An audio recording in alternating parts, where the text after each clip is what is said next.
welcome to Front Office Pros. Today, we're going to be going through our 8 rookie selections that we love and that we hate for IDP fantasy football. Hike! It's hard to believe that the 2025 NFL draft has come to a close, and now we get to evaluate to see, hey, where these guys went and what do we think about where they went. So, Joe, let's have you start off first. We did love last time. Let's do love again. Who did you love as far as our landing spot's concerned? Yeah, I'm going to start with first love player is safety Malaki Starks with landing with the Baltimore Ravens, and just thought this was a great landing spot for him. It was an expected landing spot, but prototypical Baltimore Ravens player. Their secondary was a weak point last year. They moved things around between, Kyle Hamilton, Darius Washington. They lose Brandon Stevenson. So it'll be interesting to see how they kind of move these guys around and rework that secondary this year. I'm a little surprised just because you don't typically like those free safety types. But I guess as far as Starks goes and his value, you don't necessarily like that. But by him going to Baltimore is probably the best situation that he could have basically going somewhere, right? Yeah. And then I just wonder too, like if they don't strictly have him playing free safety, and if they do kind of move him around, maybe he does get a chance to kind of play some nickel at some point. That's what I think. I think Baltimore could definitely get creative. We saw it between Kyle Hamilton went back to free safety last year. Then Darius Washington was more of the box guy.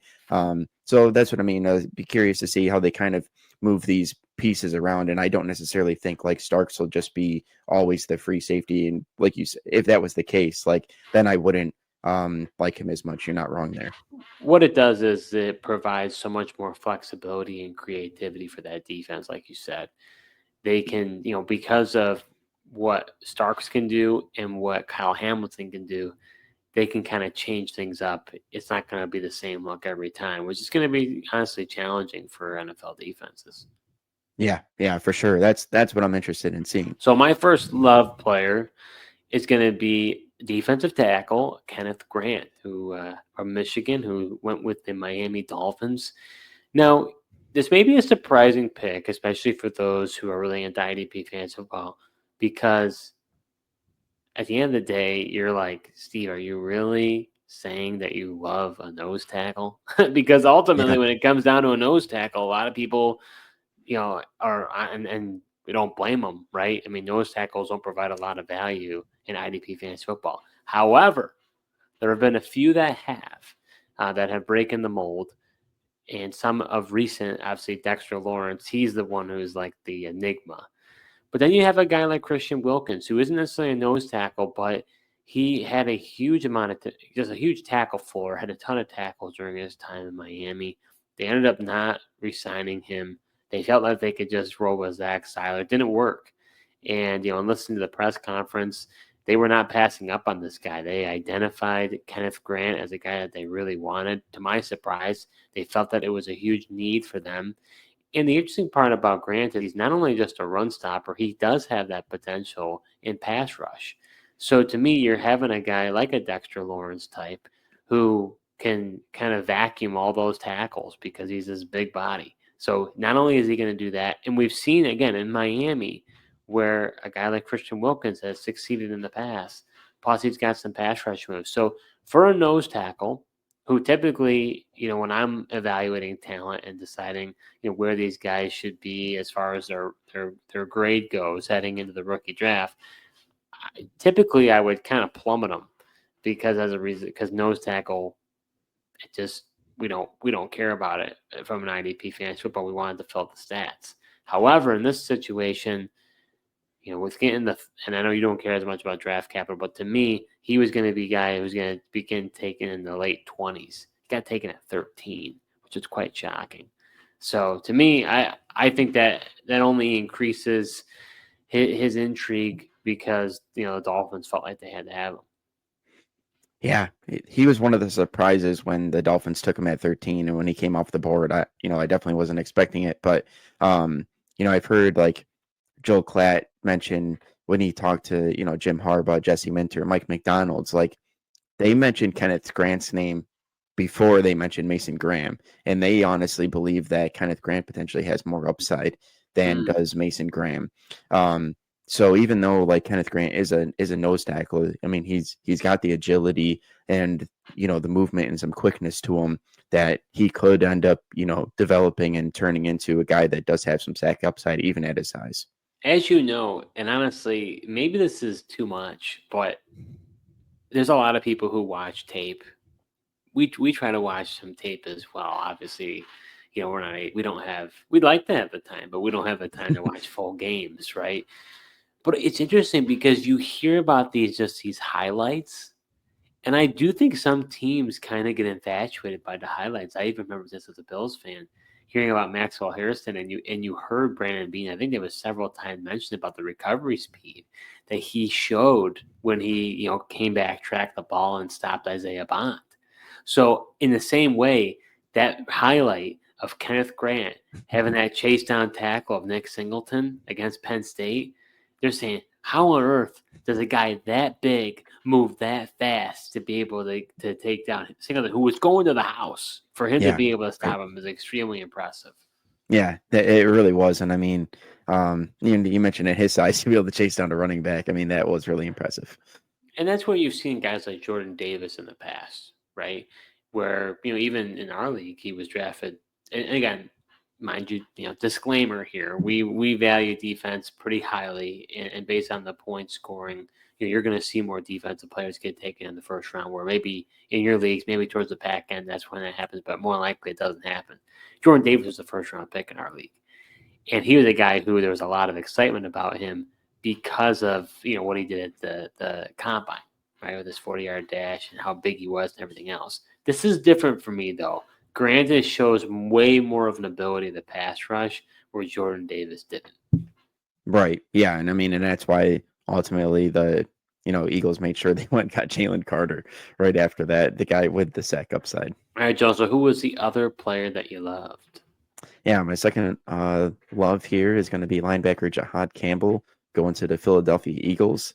I just think it's interesting. Another fit linebacker here for Vic Fangio in the defense. And honestly, there's some similarities between, him and Zach Bond. Zach Bond also was kind of that tweener guy between linebacker and some edge rusher. That's what Jihaad Campbell brings. And just interested to see how, Vic Fangio uses Jihaad Campbell, in the blitzing game. That's something he really excels in, being able to make those plays in the backfield. And this is a guy that the Philadelphia Eagles wanted. I know they traded up one spot to 31 with the Chiefs to go get him, but you heard Roseman coming out and saying like they were making calls, and when he was hitting the 20s, they were trying to go up and get him. So, I know there was also some concern with the shoulder injury, but if everything checks out, this was a home run landing spot for him.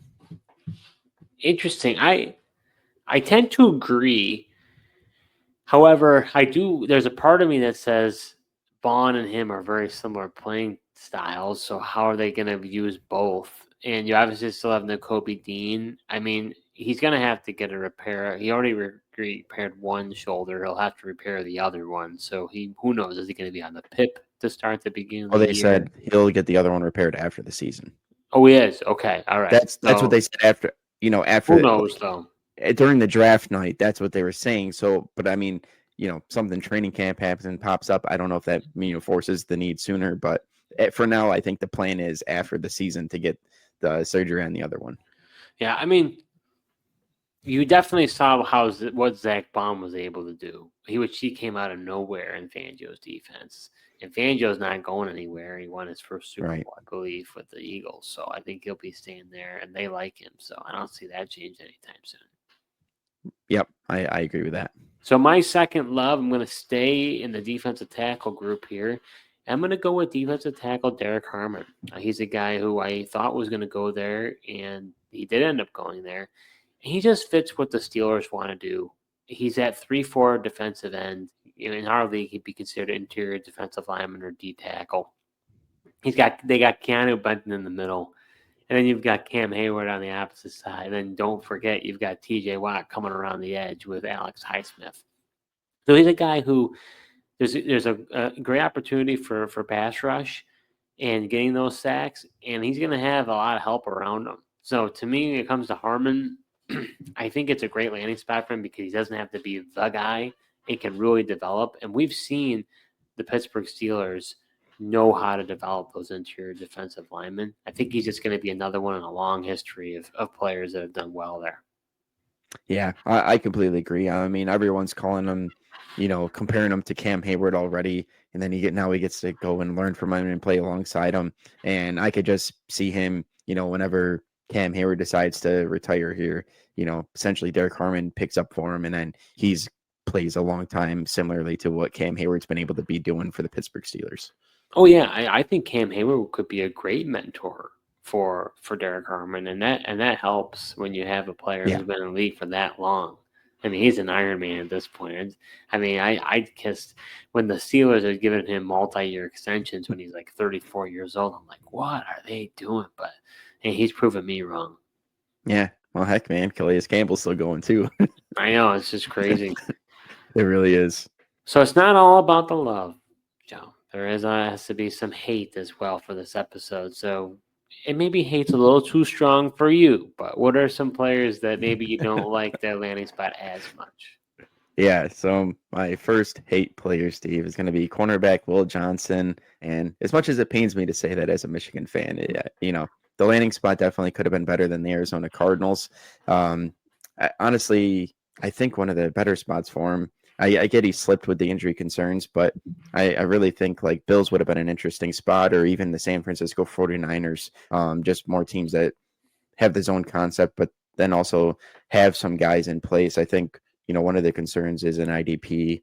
You like to have like an opposite running mate so that you can possibly get targets if you're a good corner. Sean Murphy Bunting, don't know if is polarizing enough to potentially stop that, but maybe his rookie year, maybe teams test Will Johnson. But if he shows to be, the standout corner that he looked like at Michigan, then won't be too long before they stop targeting him.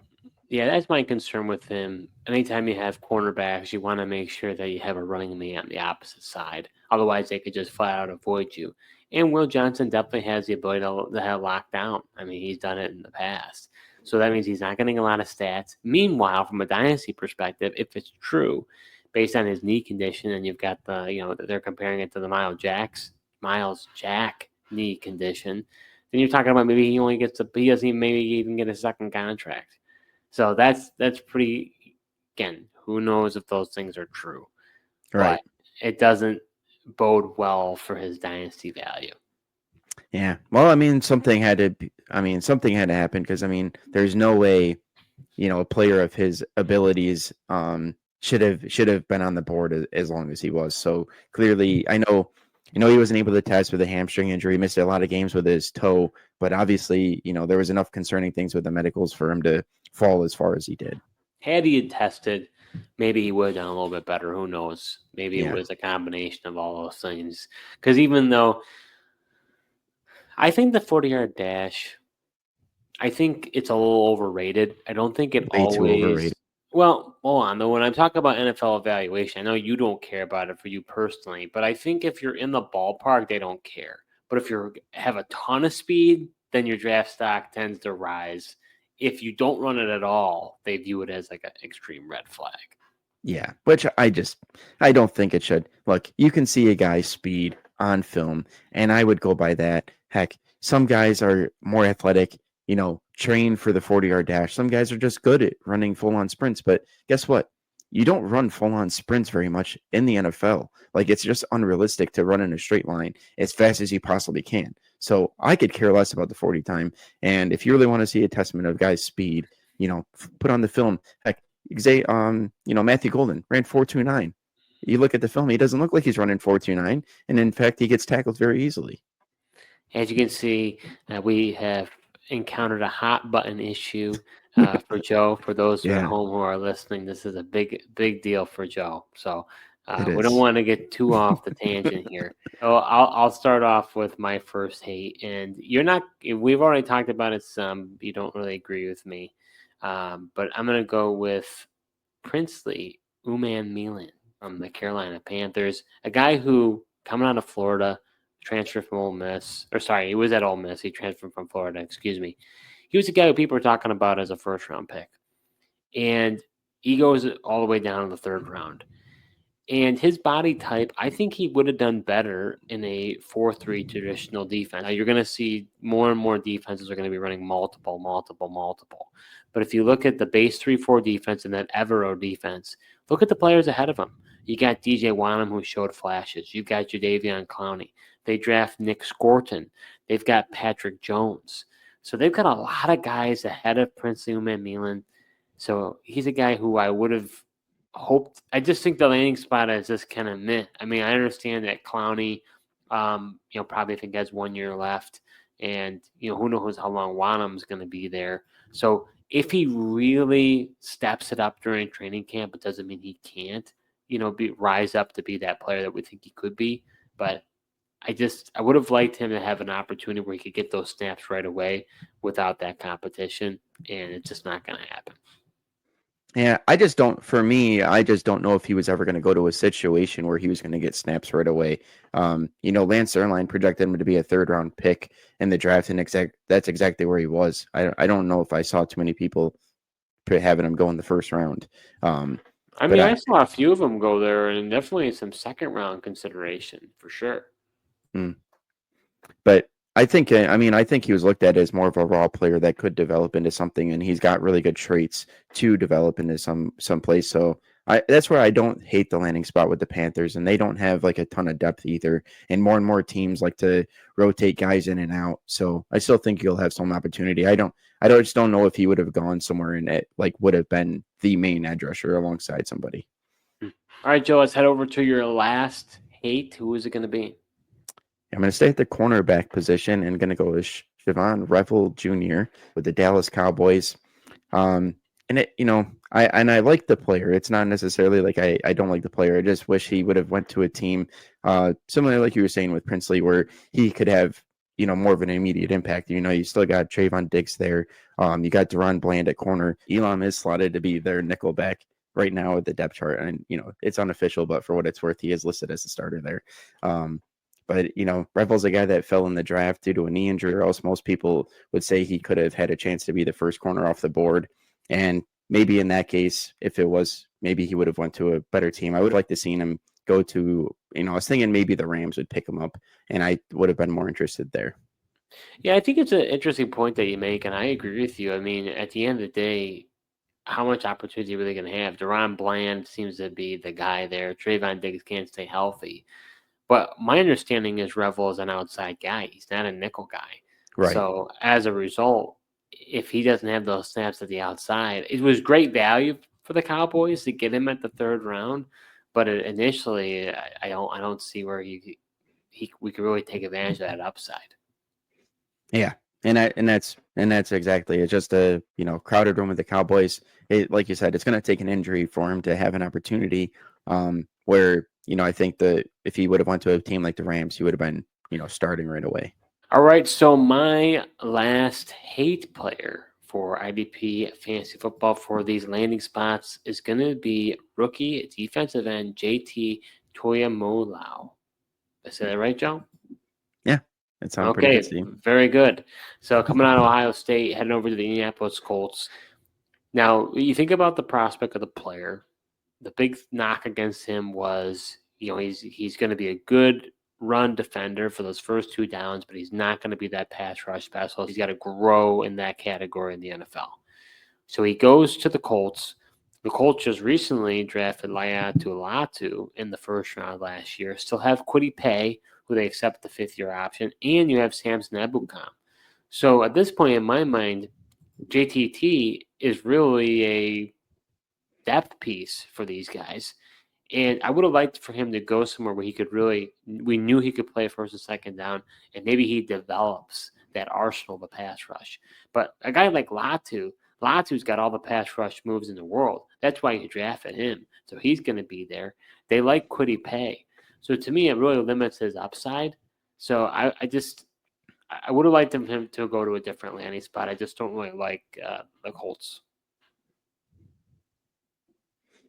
Yeah, I could see that. I mean, he is going to have to go through some things, but I mean, they like to rotate guys. I think he'll have some opportunities, but I don't know if he's just, I get that he has some growing to do, but he's a guy that really started to come along towards the end of the season last year, especially in the playoff in terms of his sack production and his pass rushing ability.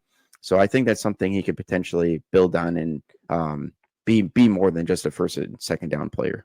Well, for his sake, and obviously you don't know because these teams will draft best player available and what have you. Maybe they don't re-sign Kwity Paye. He's a free agent next year. Maybe it ends up being Latu and JTT, and then he ends up proving me wrong. I just I don't see a world where they don't bring back Paye. Interesting. I guess that's where I haven't really been too impressed with Kwity Paye, to be honest with you. As a Michigan fan, I think it's been pretty disappointing in the NFL to where, and a guy like Samson Ebukam, yeah, he's had his moments, but to me, that doesn't scare me. I think JTT can be better than him.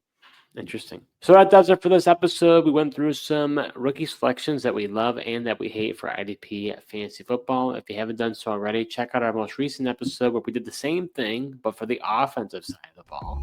And don't stop until you subscribe. We're going to be close to 1,000 subscribers. We really appreciate your support. And what you have to look forward to is we're going to be talking about some post-draft biggest winners. We're talking about some veteran players, some stars that we think really benefited. Thank you so much for tuning in, and until next time.